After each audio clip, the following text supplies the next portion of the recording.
Gabe, this is Kieran, preparing to demonstrate a couple of techniques that you'll find useful when you are doing the drains.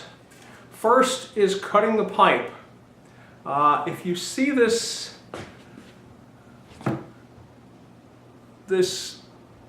cutter, you can, when you look at the one I left you, you'll notice that there's a beveled edge. It's going towards the inside of the pipe.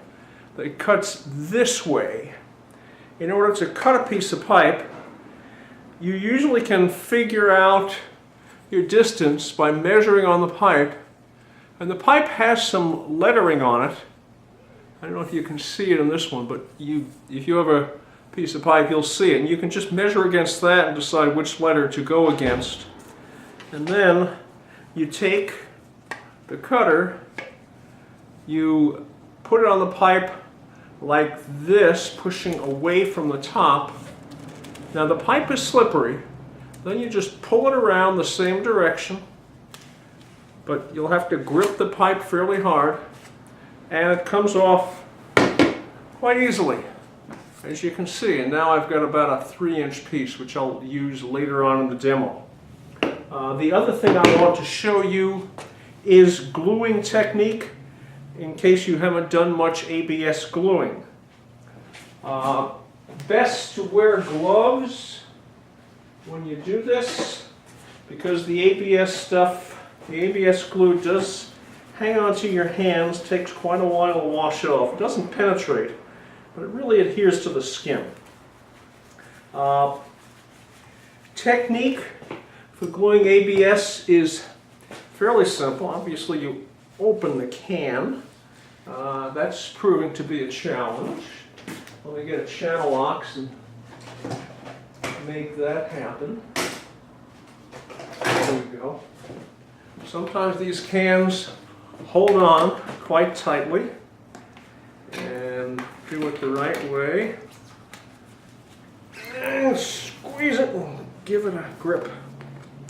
Now, also a good idea to have something on the floor or whatever surface you're doing this over, because ABS really does stain. I'm going to use an old hat. What do I care about my old hats?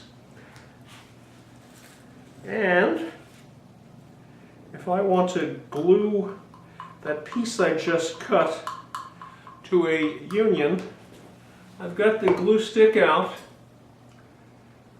I cover about the front 3/4 of the piece of pipe, going all around and being generous with the glue. Want to make sure it's all covered. Now I'll stand this up for a second. I refresh the stick. I cover the inside of the socket that I want to glue it to, going around once or twice. Cover the glue because the smell will get to you. Take the two of them together, push them in, push one into the other, rotate 90 degrees, and hold them together for about 30 seconds.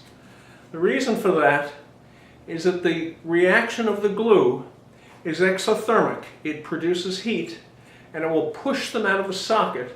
And if you've got these things measured fairly carefully for going into a socket and not having much extra room, it'll goof up your measurements. So hold on to them for about 30 seconds. If you discover that you have made a mistake, the joint can still be twisted for quite a while, but I'm sure a bright guy like you will never have such a problem. Okay, that's all for now. I'm going to set up the other demo very soon.